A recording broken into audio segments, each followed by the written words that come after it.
आज का आपका पहला क्वेश्चन है, भारतीय राष्ट्रीय कांग्रेस का प्रथम अधिवेशन कहाँ हुआ था। साथियों, वीडियो में आगे बढ़े उससे पहले आप लोगों से एक छोटा सा गुजारिश करेंगे। अगर आपको किसी भी क्वेश्चन का आंसर पता होगा तो नीचे कमेंट बॉक्स में ज़रूर बताइएगा। इस वीडियो में हम टॉप 30 क्वेश्चन आंसर बताने वाले हैं, इसलिए अगर आप वीडियो देख रहे हैं तो पूरा देखिएगा और वीडियो हेल्पफुल लगे तो अपने अन्य साथियों के पास शेयर ज़रूर करिएगा ताकि उन्हें भी इस वीडियो के माध्यम से कुछ हेल्प मिल सके। तो चलिए बिना लेट किए शुरू करते हैं। आज का जो पहला क्वेश्चन है उसे देखते हैं।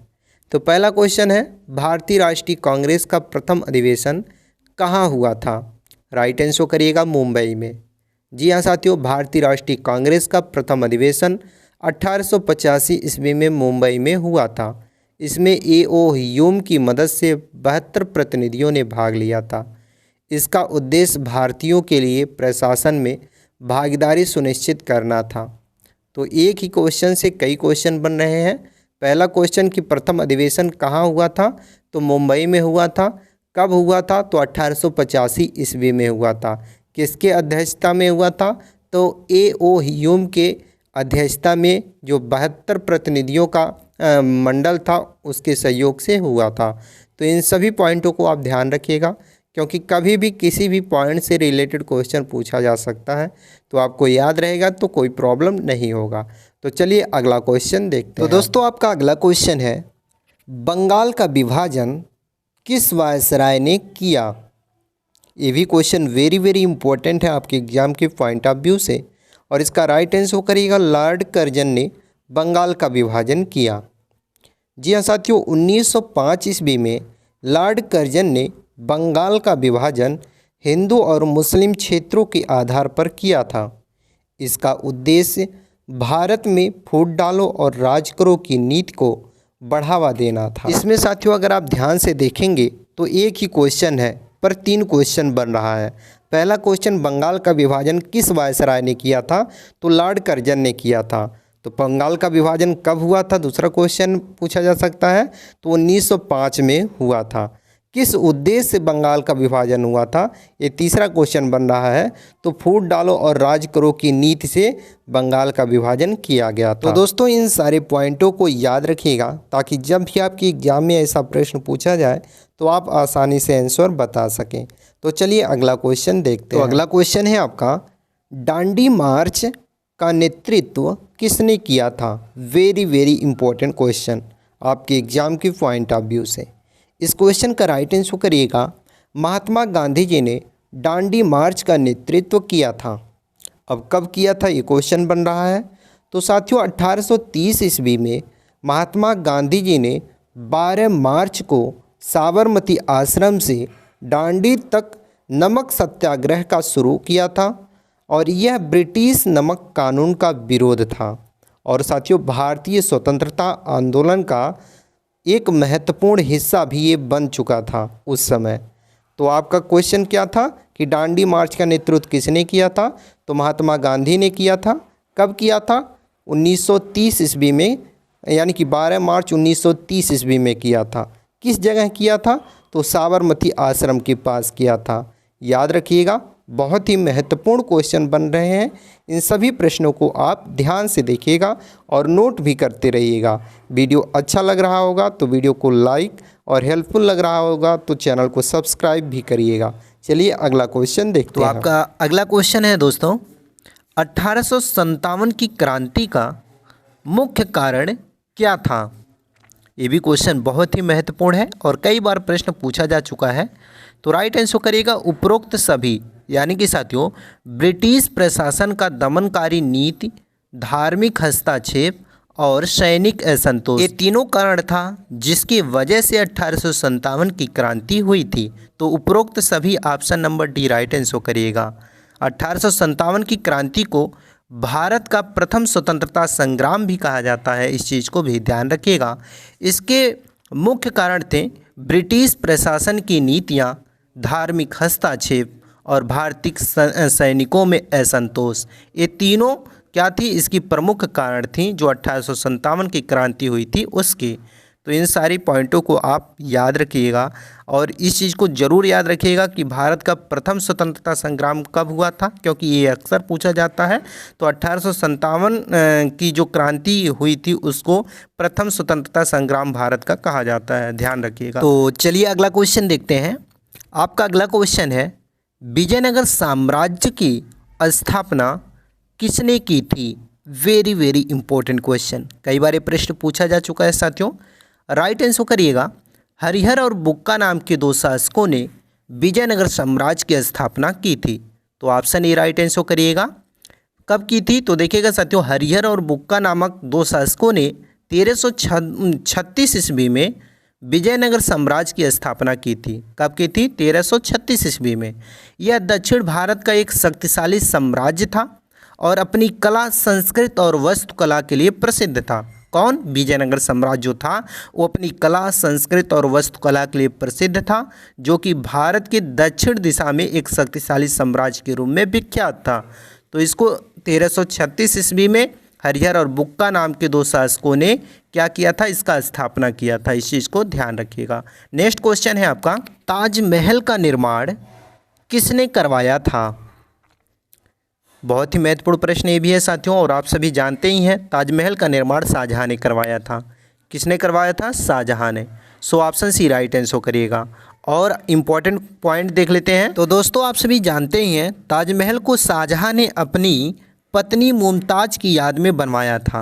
इसे साथियों सफ़ेद संगमरमर से आगरा में यमुना नदी के किनारे बनाया गया है। किस नदी के किनारे? कभी कभी पूछा जाता है कि ताजमहल किस नदी के किनारे बसा है या बनवाया गया है, तो बताइएगा यमुना नदी के किनारे ताजमहल स्थित है। और यह साथियों अपनी पत्नी के प्रेम में प्रतीक के रूप में ताजमहल को शाहजहां ने बनवाया था। इस चीज़ को भी ध्यान रख सकते हैं। चलिए अगला क्वेश्चन। तो आपका अगला क्वेश्चन है, दिल्ली सल्तनत का पहला सुल्तान कौन था? कई बार ये भी प्रश्न पूछा जा चुका है, तो इसका राइट आंसर करिएगा, कुतुबुद्दीन ऐबक दिल्ली सल्तनत का पहला सुल्तान था। कौन था? कुतुबुद्दीन ऐबक। इंपॉर्टेंट पॉइंट को देखें तो दोस्तों, कुतुबुद्दीन ऐबक जो था वो दिल्ली सल्तनत की स्थापना किया था और वह गुलाम वंश का प्रथम शासक भी था। इस चीज़ को भी ध्यान रखिएगा। कभी कभी पूछता है कि गुलाम वंश का प्रथम शासक कौन था, तो कुतुबुद्दीन ऐबक भी था। और कुतुब मीनार की नींव किसने रखा था साथियों? तो कुतुबुद्दीन ऐबक ने ही रखा था कुतुब मीनार का नींव, लेकिन इसका उत्तराधिकारी जो था इल्तुतमिश था, तो इल्तुतमिश ने इसे पूरा किया था। इस चीज़ को भी ध्यान रखिएगा कि जब पूछे कि कुतुब मीनार की नींव किसने रखा था, तो कुतुबुद्दीन ऐबक बताइएगा, लेकिन किसने इसको पूरा किया था? तो ये इल्तुतमिश ने कुतुब मीनार को पूरा किया था, लेकिन नींव कुतुबुद्दीन ऐबक ने रखा था। ध्यान रखिएगा। नेक्स्ट क्वेश्चन है आपका, पंचतंत्र ग्रंथ के लेखक कौन है? वेरी वेरी इंपॉर्टेंट क्वेश्चन, कईयों बार साथियों ये एग्जाम में पूछा जा चुका प्रश्न है। पंचतंत्र जो पुस्तक है उसके लेखक कौन है? तो इसका राइट आंसर करिएगा, विष्णु शर्मा। विष्णु शर्मा साथियों पंचतंत्र जो ग्रंथ है यानी कि पुस्तक है उसके लेखक है। इंपॉर्टेंट पॉइंट देखा जाए साथियों, तो पंचतंत्र एक नीतिपरक कथा संग्रह है जिसे विष्णु शर्मा ने रचा है यानी कि लिखा है। इसे राजा के पुत्रों को जीवन के व्यवहारिक ज्ञान सिखाने के उद्देश्य से लिखा गया था। इसकी कहानियाँ आज भी बच्चों और बड़ों को प्रेरणा देती है। यानी कि जो पंचतंत्र है ये पूर्ण रूप से किसने लिखा था? तो विष्णु शर्मा ने लिखा था, याद रखिएगा। नेक्स्ट क्वेश्चन है आपका, महावीर का जन्म किस स्थान पर हुआ था? ये अगला क्वेश्चन है आपका, महावीर का जन्म किस स्थान पर हुआ था? राइट आंसर करिएगा, वैशाली में। जी हाँ साथियों, महावीर का जन्म वैशाली नामक स्थान पर हुआ था। Option number C right answer करिएगा। इंपॉर्टेंट पॉइंट याद रखिएगा, महावीर साथियों जो थे वो जैन धर्म के 24वें तीर्थंकर थे। उनका जन्म वैशाली के कुंडग्राम में हुआ था। वे अहिंसा, सत्य, असत्य, ब्रह्मचर्य और अपरिग्रह के सिद्धांतों पर आधारित जीवन जीने का उपदेश दिया करते थे। इस चीज़ को याद रखिएगा और इसका राइट आंसर करिएगा वैशाली। 24वें तीर्थंकर थे महावीर, तो इस चीज़ को भी याद रखिएगा क्योंकि कई बार ये प्रश्न पूछा जा चुका है। नेक्स्ट क्वेश्चन है आपका, किस शासक ने अशोक स्तंभ का निर्माण करवाया था? यानी कि अशोक जो स्तंभ है साथियों उसका निर्माण किस शासक ने करवाया था? तो आप सभी जानते हैं अशोक। जी हाँ दोस्तों, अशोक स्तंभ का निर्माण अशोक ने करवाया था। ऑप्शन बी राइट आंसर करिएगा। इंपॉर्टेंट पॉइंट देखिएगा साथियों, मौर्य सम्राट अशोक ने अपने शासनकाल में स्तंभों का निर्माण करवाया था। इन स्तंभों पर बौद्ध धर्म के संदेश और धम्म लिपियाँ खुदी हुई हैं। अशोक के स्तंभों में सबसे प्रसिद्ध सारनाथ का सिंह स्तंभ है, जिसे आज भारत का राष्ट्रीय प्रतीक माना जाता है। इस चीज़ को आप याद रखिएगा। कभी कभी ये प्रश्न पूछा जा सकता है कि भारत का राष्ट्रीय प्रतीक क्या है, तो बताइएगा अशोक स्तंभ भारत का राष्ट्रीय प्रतीक है। तो ये भी प्रश्न पूछा जा सकता है कि अशोक स्तंभ जो है वो कहाँ से लिया गया है, तो बताइएगा सारनाथ से लिया गया है। तो अगला क्वेश्चन चलिए देखते हैं, आप इन पॉइंटों को याद रखिएगा। तो दोस्तों आपका अगला क्वेश्चन है, वेदों में से सबसे प्राचीन वेद कौन सा है? मोस्ट इम्पोर्टेंट क्वेश्चन साथियों। वेदों में से जो 4 वेद हैं ना साथियों, उनमें से सबसे प्राचीन वेद किस वेद को माना जाता है? तो आप सभी जानते ही हैं साथियों, ऋग्वेद को सबसे प्राचीन वेद माना जाता है। ऑप्शन ए राइट आंसर करिएगा। इंपॉर्टेंट पॉइंट देखिएगा साथियों, ऋग्वेद भारतीय इतिहास का सबसे प्राचीन ग्रंथ है, जिसे लगभग 1500 ईसा पूर्व में लिखा गया था। इसमें साथियों 1028 सूक्तियाँ हैं, यानी कि जो श्लोक हैं वो कह सकते हैं, और यह मुख्य रूप से देवताओं की स्तुति पर आधारित है। इसे वैदिक साहित्य का आधार भी माना जाता है। ध्यान रखिएगा, कभी कभी ये प्रश्न पूछा जाता है कि ऋग्वेद में कुल कितनी सूक्तियाँ हैं, तो बताइएगा 1028 सूक्तियाँ हैं ऋग्वेद में, याद रखिएगा। चलिए अगला क्वेश्चन हम देखते हैं। अगला क्वेश्चन है आपका, हड़प्पा सभ्यता का कौन सा स्थान सिंधु घाट सभ्यता का सबसे बड़ा बंदरगाह था? तो राइट आंसर करिएगा लोथल, यानी कि हड़प्पा सभ्यता का सबसे बड़ा जो स्थान था सिंधु घाटी का, वो था लोथल। तो ऑप्शन बी राइट आंसर करिएगा लोथल। लोथल वर्तमान में कहाँ पर है?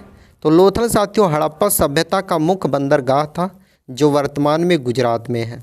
यह समुद्री व्यापार के लिए प्रसिद्ध था, याद रखिएगा, और यहाँ से मोती, मनके और शंख जैसे सामानों का निर्माण और निर्यात होता था, जिसके डॉकयार्ड की संरचना यह बताती है कि सिंधु घाट सभ्यता समुद्री व्यापार में भी आगे थी। ध्यान रखिएगा, आप लोग स्क्रीनशॉट ले लीजिएगा। वीडियो अच्छा लगा होगा, हेल्पफुल लगा होगा तो वीडियो को लाइक ज़रूर करिएगा और अपने अन्य साथियों के पास शेयर ज़रूर करिएगा, ताकि उन्हें भी इस वीडियो के माध्यम से कुछ हेल्प मिल सके। और अगला वीडियो आप किस टॉपिक पर देखना चाहते हैं, ये भी नीचे कमेंट में ज़रूर बताइएगा। चलिए इसी के साथ मिलते हैं नेक्स्ट वीडियो में, तब तक के लिए जय हिंद।